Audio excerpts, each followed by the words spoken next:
Hey, this is Devin. You're watching step 3 of the Web Developer Roadmap. In this step, we're going to talk about learning JavaScript.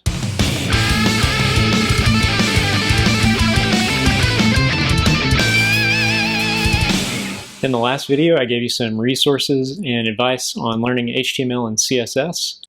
If you're just getting started down this path and you are watching this video as it is released, I want to let you know that it is not my expectation that you would have already learned HTML and CSS in the time since that last video came out, so don't sweat that. Just keep going where you are. Come back to this video later when you're ready to move on from HTML and CSS. Once you can confidently mark up a page and write a good CSS selector, it's probably a good time to at least start learning JavaScript. My two favorite free resources are both text-based in this case. One of them is the Modern JavaScript tutorial, and the other is a book, Eloquent JavaScript. Of those two, I would recommend most people start out with the Modern JavaScript tutorial. Eloquent JavaScript is a little bit more comprehensive, and the JavaScript tutorial holds your hand a little bit more. Both of these resources have sample code. The Modern JavaScript tutorial has code that you can actually run on the page. Eloquent JavaScript does not, but it has a few different projects that you can work on throughout the book, so that's a pretty cool way to learn. If video is more your speed, I would recommend you check out Wes Boss's Beginner JavaScript course. It is not a free resource, and this is not an ad. I've been a big fan of Wes's video courses for several years now. When he released his first course on Sublime Text, I picked that up and learned how to use Sublime Text when that was the hottest editor. And since then, I've also used his React for Beginners course to get a basic grasp on React. And his courses are just really fun to watch. They're easy to listen to and work through.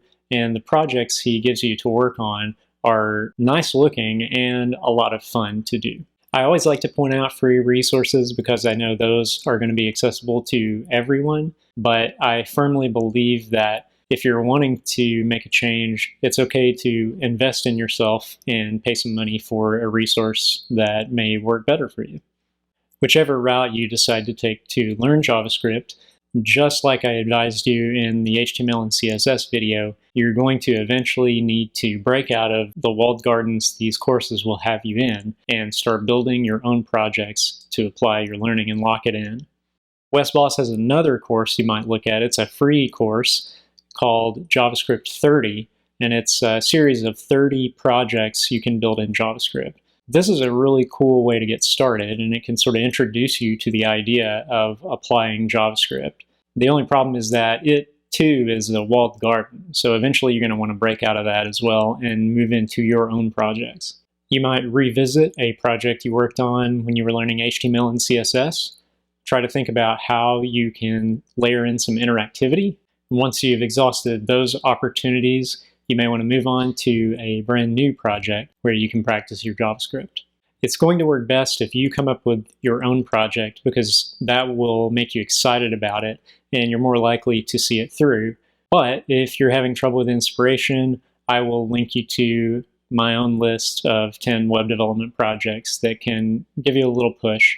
If you want to just grab one of those and run with it, that's fine. If you want to tweak it, that's fine. If you just use it as inspiration and come up with something new, that's also great. Once you understand the fundamentals, you're going to want to have easy access to some sort of reference so that you can look up parts of the language that you don't remember. And again, like with HTML and CSS, MDN is your best bet. It has a great JavaScript reference. I use it almost every day to look up various array methods or other parts of the language that I just don't want to keep in my brain. These resources I've shared with you so far are covering primarily front-end JavaScript. That means JavaScript that runs inside your user's web browser.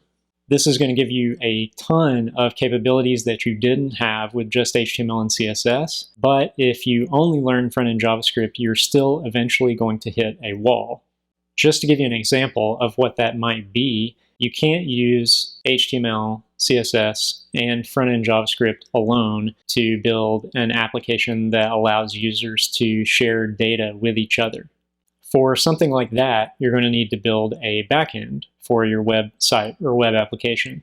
10 years ago, writing a backend would have meant you needed to go out and learn another language and write your backend in that, maybe PHP or maybe Perl or Python or Ruby or something like that. You are lucky for not taking this on 10 years ago, because now you get to write your backend code in JavaScript too if you want to.